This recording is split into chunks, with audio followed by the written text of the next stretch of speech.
প্রিয় ভাইয়েরা, জায়গায় জায়গায় আমরা দেখছি সাংবাদিক বন্ধুদেরকে প্রশ্ন করেছিল, দেশে বিভিন্ন মব হচ্ছে, আপনারা এগুলা সমর্থন করেন কিনা? আমরা বলছি মব কোন কালচার নয় বাংলাদেশে। 72 সাল থেকে এই মব চলছে। 72 সালে স্বাধীন বাংলাদেশে নারীদের স্তন কেটে মালা বানিয়ে গলায় পড়েছে এমন কুলাঙ্গার এখনো বাংলাদেশে জীবিত আছে। সে নারী যেই হোক, সে আমার মা, সে আমার বোন, সে আমার মেয়ে, তার স্তন কাটা তো দূরের কথা, তার ইজ্জতে হাত দেওয়ার অধিকার আমার আল্লাহ কাউকে দান করেন। সেগুলা কি মব ছিল না?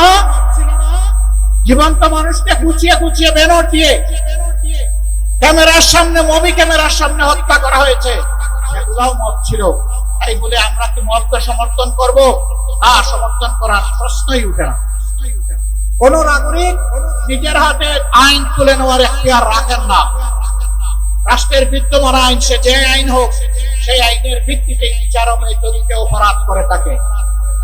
অপরাধের বিচার করার দায়িত্ব জনগণের নয়, এই দায়িত্ব বিচার বিভাগের, সরকারের পক্ষ থেকে বিচার বিভাগ এবং সরকারকে, নির্বাহী বিভাগকে মিলিয়ে বিচার নিশ্চিত করতে হবে। 24-এর গণবিপ্লবে, গণ আন্দোলনে যারা নিহত হয়েছে, যারা ক্রিটিক্যালি ইনজিউর্ড হয়ে আহত হয়েছেন, যারা পঙ্গু হয়েছেন, যারা মেরুদণ্ডে বুলেট বিদ্ধ হয়ে জীবন্ত লাশ হয়ে নিজের ঘর কিংবা হাসপাতালের বিছানায় পড়ে আছেন, এখনো তাদের চিকিৎসা আমরা দিতে পারি না। এই উপকর্মে যারা সরাসরি জড়িত ছিল, তাদের বিচার এই দেশের জনগণ দেখতে চান। তাদের বিচার যদি হয়, তাহলে ভবিষ্যতে কেউ কোনো দলকে তুষ্ট করার জন্য জনগণের উপর এই ধরনের নোংরা হামলা চালানোর আর দুঃসাহস দেখাবে। আর যদি বিচার না হয়, তাহলে অবিচারের সংস্কৃতির কারণে বাংলাদেশ একটা জঙ্গলে পরিণত হবে। আমরা কি আমাদের দেশকে জঙ্গলে পরিণত করতে দেব? প্রশ্নই উঠে না। সম্মানিত ভাইয়েরা, আগামী নির্বাচনকে সামনে রেখে বহু ধরনের ষড়যন্ত্র আমরা লক্ষ্য করছি, বহু ধরনের কথাবার্তা ময়দানে শুনতে পাচ্ছি, বহু ধরনের ইঞ্জিনিয়ারিং এর আলামত বুঝতে পারছি। আমরা সবাইকে স্মরণ করিয়ে দিই, এই শেখ হাসিনা, তার হাতে বাহিনী ছিল, দুর্দণ্ড প্রতাপ ছিল, জায়গায় জায়গায় নিজের লোক বসিয়েছিল, ক্যাডার মাস্তানদের দিয়ে রাষ্ট্র পরিচালনা করেছিল। কিন্তু যখন জনগণের জাগরণ, জনগণের বিস্ফোরণ যখন হয়েছে, তখন কি তাকে আর কেউ রক্ষা করতে পেরেছে?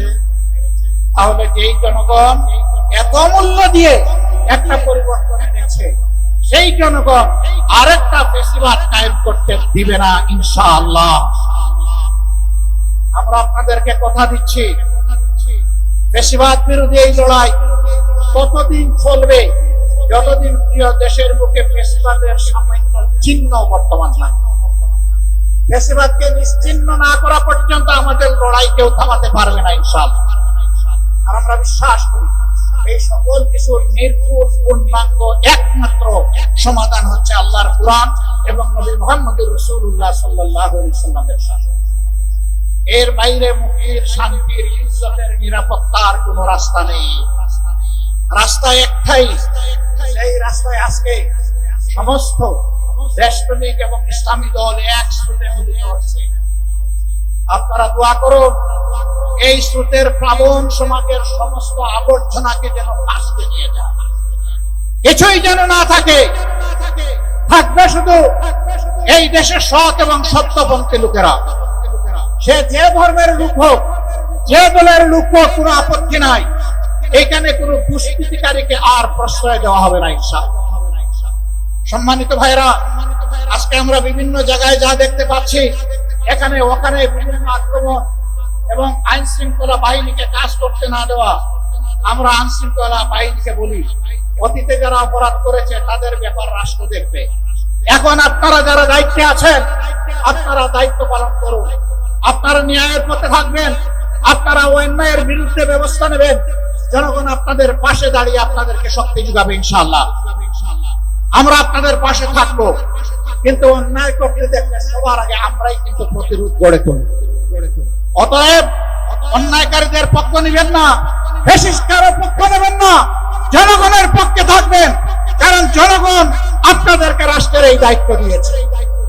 অতএব জনগণের বিরুদ্ধে যারা যায় তাদের কি পরিণতি হয়েছে সেদিকে একটু তাকালেই চলবে। আমরা চাই না বারবার এই দেশে একই পরিণতি যেন আরো কিছু মানুষকে ভোগ করতে হয়, বরঞ্চ আমরা চাই প্রিয় দেশে সকল শ্রেণী পেশার মানুষ একত্রিত হয়ে আমরা দেশটাকে সামনের দিকে এগিয়ে নেব। সে দেশটা কেমন হবে? সেই দেশের যুবকরা বেকারত্বের অভিযোগে ইনশাআল্লাহ ভুগবে না। আমরা তাদেরকে নৈতিক এবং বাস্তবিক এমন শিক্ষা তাদের হাতে তুলে দিতে চাই যে শিক্ষা শেষ সাথে সাথে তার হাতে আসবে একটি কাজ।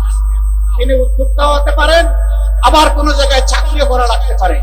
যার জন্য যেটা প্রযোজ্য তার হাতে ইনশাআল্লাহ পৌঁছে যাবে। জিজ্ঞাসা করবেন এমন দেশ বাংলাদেশে আসমানের জমিনে আছে কিনা? এমন দেশ একটা দুটা নয়, সকল দেশ এইরকম। তারা সার্টিফিকেট দেখে না, তারা ছাত্রদের ক্রেডেনশিয়াল নিয়ে যায়, ওখান থেকেই দিয়ে দেয়। আমাদের দেশের ভাই মা বোনদের কি হবে? 1.5 মণ ওজনের থালা কি সকল দরজায় ঝুলবে যে তারা বের হতে পারবে না? নো, তাদেরও যাদের প্রয়োজন আছে, যোগ্যতা আছে, প্রয়োজন এবং যোগ্যতা অনুযায়ী এই সমাজের উন্নয়নে সমান তালে তারাও ভূমিকা রাখবে ইনশাআল্লাহ। সেদিন দুইটা জিনিস বাড়তি পাবে, একটি তাদের মর্যাদা, আরেকটি তাদের নিরাপত্তা।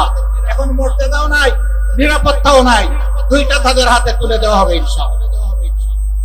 আমরা যারা দুর্নীতিবাজ এরা আবার আমাদেরকে একটু ভয় পায়, ওই বাবা এরা আসলে আমরা বাঁচব।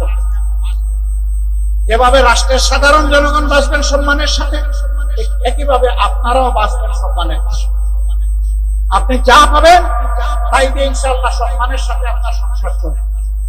এখন দুর্নীতি করতে গিয়ে এমন ভাবে করেন যে শেষ পর্যন্ত কলাপাতায় ঘুমাইতে হয়, এইটার দরকার পড়ে। একজন বিচারপতি কলাপাতায় ঘুমাইছে না, ওটা প্রয়োজন হবে না। সম্মানিত ভাইয়েরা, এই জন্য একটা বৈষম্যহীন, দুর্নীতিমুক্ত এবং আগামীর একটা মানবিক বাংলাদেশ গঠন করা হচ্ছে জামাত ইসলামের অঙ্গীকার। এই অঙ্গীকার পূরণে আমরা সৎ এবং প্রতিজ্ঞাবদ্ধ। গত 10 মাসে আমাদের কার্যক্রম তার প্রমাণ। এত মুসলিম দল হওয়া সত্ত্বেও আমরা ব্যক্তিগতভাবে কারো উপর কোনো প্রতিশোধ নেই।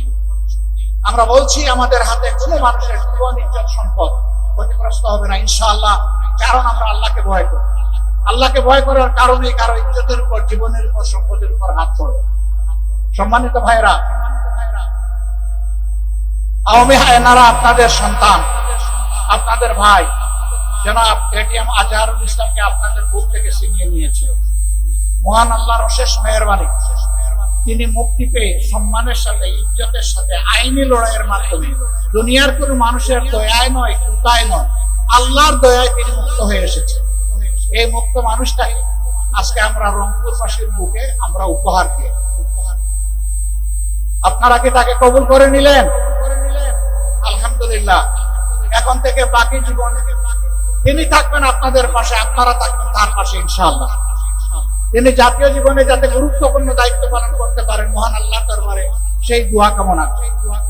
শহীদ পরিবারগুলোকেও বলি, আপনারা সন্তান হারিয়েছেন, বয়স যাই হোক, এখন এটিএম আজহারুল ইসলাম আপনাদের হারানো সন্তান। ইনশাআল্লাহ তিনি বাড়ি বাড়ি যাবেন, আপনাদের পাশে থাকবেন, পরিবারের সদস্য হিসেবে তার দায়িত্ব পালন করবেন। আপনারা শুধু বুকের ভিতর থেকে তাকে দোয়া করে দিবেন ইনশাআল্লাহ। প্রিয় শহীদ পরিবার, প্রিয় আহত পঙ্গু ভাইরা, আমরা আছি, আপনাদের সাথেই আছি, পাশেই আছি। আমাদের অনেক কিছু করতে মন চায় আপনাদের জন্য, সামর্থ্যের সীমাবদ্ধতায় পারি না। আপনাদের কাছে ক্ষমা চাই, আমাদেরকে আপনারা ভুল বুঝবেন না।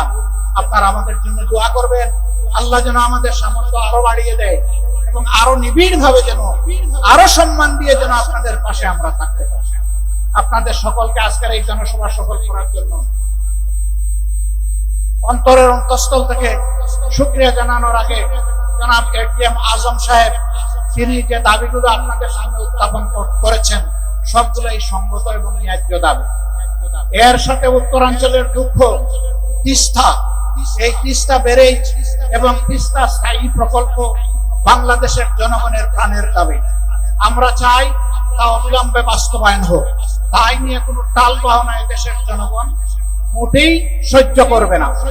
এবং কোন দেশের চক্রাঙ্গানিতে যেন আমাদের সরকার আর ভয় না পায়।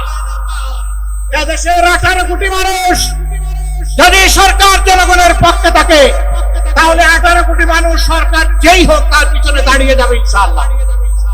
যে দাবিগুলো আপনারা উত্থাপন করেছেন, আল্লাহ যদি এদেশের মানুষের খেদমতের দায়িত্ব আমাদেরকে মেহেরবানি করে দান করেন, আমরা কথা দিচ্ছি এই দাবি ইনশাআল্লাহ আমাদের কাছে আর যেতে হবে না। আপনাদের দাবি মানে আমাদের দাবি। আল্লাহ যেন সেই দাবি পূরণের তৌফিক দান করেন। আল্লাহ হাফেজ। বাংলাদেশ জিন্দাবাদ। বাংলাদেশ জামাত ইসলামী জিন্দাবাদ। আসসালামু আলাইকুম ওয়া রাহমাতুল্লাহি ওয়া বারাকাতুহু।